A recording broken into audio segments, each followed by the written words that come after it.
my lovelies, hi, it's Emmy. Welcome to my backyard. It is such a stinking beautiful day. I couldn't stand shooting in my kitchen, so I am in my backyard because it's just too beautiful not to be outside. So welcome back to another Japanese KitKat tasting. If you've missed my other tastings, which there are many, I'll direct you to the playlist up above where you can check them out there. There are so many wonderful, beautiful flavors of KitKat, so be sure to check those out. So today I have 11 flavors for you, and they were sent to me by lovely viewer Ryo. Thank you so much, Ryo, for sending these to me. I am so excited to taste more Japanese KitKats.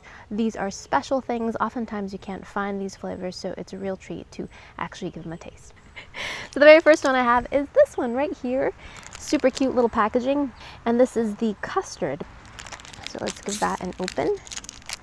Super charming, super cute. Look, it has a little bunny on it. So stinking adorable. So the KitKat bar doesn't go all the way down to the bottom. It stops because it forms the ears of the bunny. It's starting to melt. I'm going to go ahead and crack it. And it looks like the cookie inside is a white cookie wafer. Itadakimasu. That has a very strong, like, butterscotchy flavor. Very buttery and kind of boozy, but same great KitKat crunch. Not bad, but quite strong on that butterscotchy flavor. Let's try this one next. And I like this packaging because instead of going horizontally, it goes vertically. And this is the double matcha. So matcha is green tea powder. Ooh. And not surprisingly, it's this beautiful signature matcha color. And inside, the wafer, ooh, the wafer has a slight color to it as well. Kind of almost gray in color.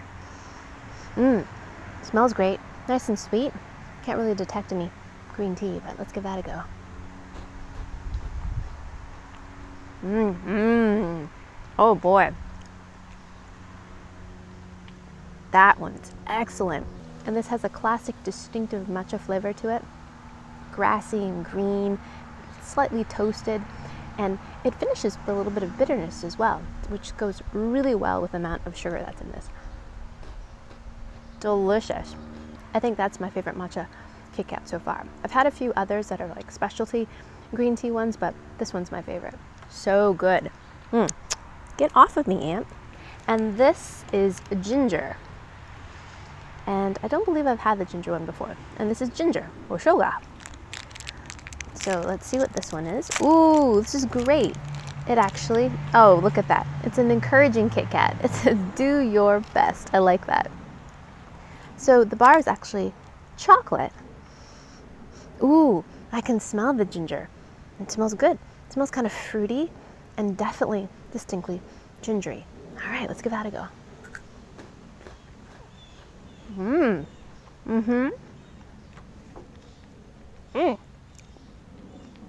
I like the chocolate in there. That's bittersweet chocolate. So it's a little bit bitter and very distinctively ginger as well. And I like that a lot more than I expected to. I think it has to do with that choice of bittersweet chocolate with ginger. And that ginger flavor is really distinctive. I'm actually quite surprised on how clearly you can taste the ginger. Quite good. Next, let's try this one. So this flavor is Sakura and Kinako. And Sakura are these beautiful little cherry blossoms, of course, and Kinako is roasted soy powder, which is often used in desserts. I'm imagining this one's going to be pink. Oh, it is not. It is white and slightly melted, but I think definitely still good. The wafer inside is also kind of a tannish color. It smells like cake cones. Wow. And it kind of tastes like cake cones too, with a little bit of kind of grandma's closet panty flavor to it. Very floral and perfumey. Not exactly my favorite. Quite sweet, but I do like the crunch as always. I love the KitKat wafer crunch, but this flavor really doesn't do it for me.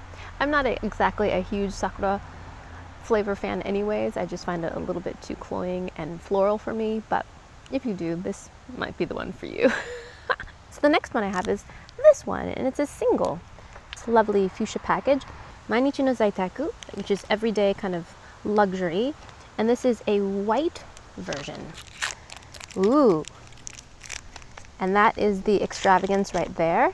Looks like it's a combination of cranberries and almonds in this one. Beautiful. There's some booze in there, or boozy flavor. That doesn't feel like a Kit Kat at all. Maybe it's because of the addition of the boozy kind of rummy flavor in there. Nice little almond crunch there, and there's a little bit of chew and tanginess with the cranberries, but I think overall the taste I have there is that kind of boozy flavor, which is not that pleasing to me. This is rose with almond, another floral one. Let's see what this one's like. Ooh, this one's very pretty.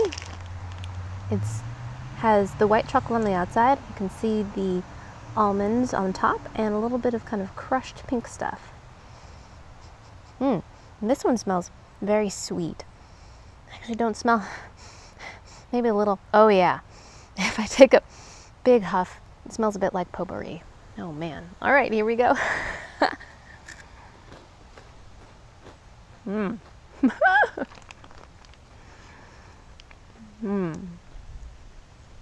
The rose flavor is definitely present and not overly strong, but pretty strong. This one to me tastes more like potpourri than my associations with a grandma. Very, very rosy and sweet. I do like the inclusion of a little bit of pink between the wafer layers there. That makes it extra charming. And I do like how the top of the Kit Kat looks, but in terms of flavor, not exactly my favorite. Super cheery here. We have blue and white diagonal stripes, and this is pistachio and grapefruit. A very interesting combination of citrus and nut. So let's see what that one's like. Whoa! I wasn't somehow expecting it to be that green color, even though most pistachio flavored things are tinged green. Let's see the color of the wafer. Ooh, the wafer has a kind of slight yellowish color to it.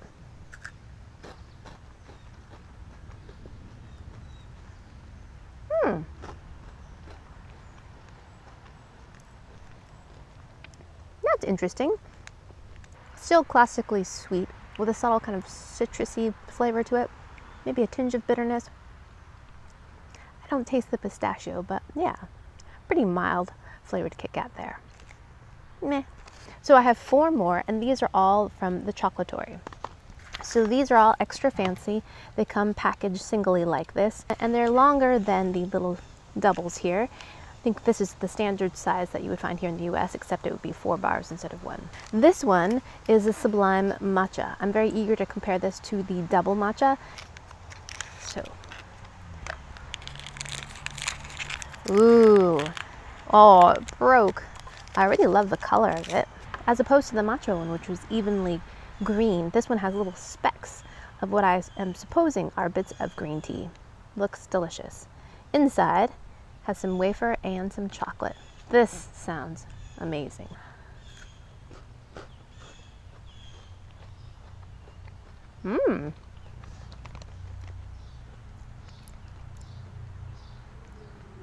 That's very different.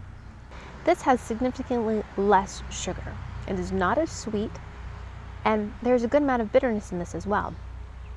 And to me, it doesn't have that signature matcha flavor to it, although you do taste green tea. And because there's less sugar in it, you really get to sit with those flavors. You taste the bitterness of the chocolate, the bitterness of the tea. Although this is quite nice, I do like the amount of sugar in the double matcha one, surprisingly, even though I usually don't like as much sugar. Because it, again, reminds me that this is a Kit Kat, right? Not some sort of Kit Kat shaped truffle. We have another Chocolatory. This comes in a beautiful red package, and this is a Moleson.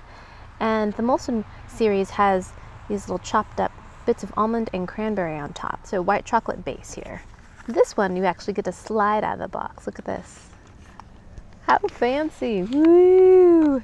The plastic of this is a little bit different too. A bit thicker and more crinkly than the others.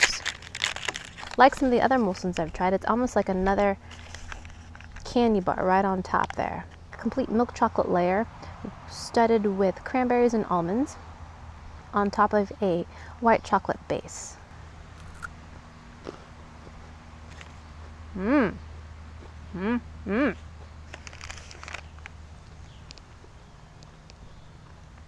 And in terms of mouthfeel, the proportions of ingredients is completely shifted because this is practically a whole nother candy bar on top relative to the amount of wafer. So it feels a little bit different. It doesn't feel quite like a typical KitKat bar. And for all the fancy packaging, this tastes pretty humble. It tastes a bit like trail mix. Next I have another Moleson, and this one is in a nice brown package, and this is Moleson Bitter. Sliding it out.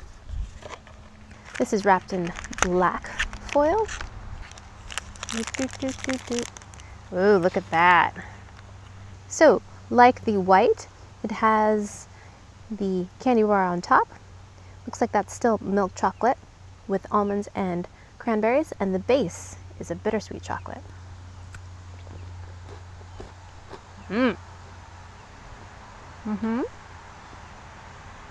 This one to me tastes even more like trail mix. The addition of bittersweet chocolate reminds me of those bittersweet chocolate chunks that you find in some trail mixes. I do like the combination of the bittersweet chocolate and the milk chocolate in terms of the flavors that are going on in your mouth, but again, for all its fanciness, it tastes a whole lot like trail mix to me. Delicious, but pretty humble. And this one too is another Moleson from the Chocolatory, and this is Rouge, and this is the red version. Ooh, so this one looks very similar to the white, but it looks like the topping is a little bit different. Rather than almonds, there's something else in here.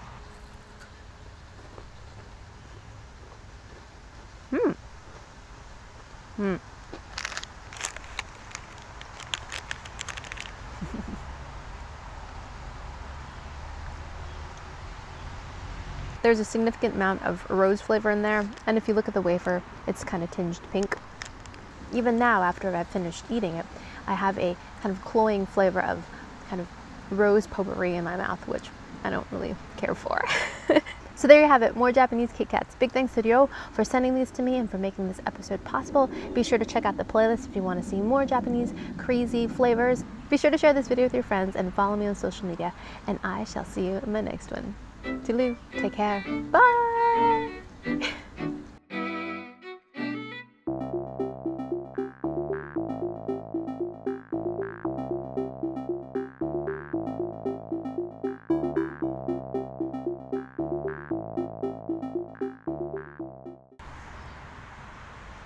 Wow, this VR technology is amazing.